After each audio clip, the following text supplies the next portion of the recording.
This is going to be a video tutorial on how to turn off read receipts in WhatsApp.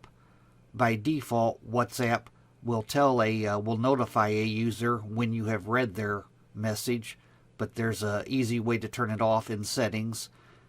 I'll be using an Apple iPhone SE, but this should work the same on an Android device also. Let me jump over to my phone here. Okay, I'm on my phone now. First thing we'll do is open WhatsApp. Then we will go down to Settings in the lower right hand corner and tap on that.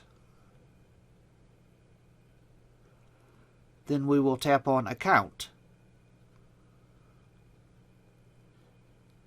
Now you will tap on Privacy.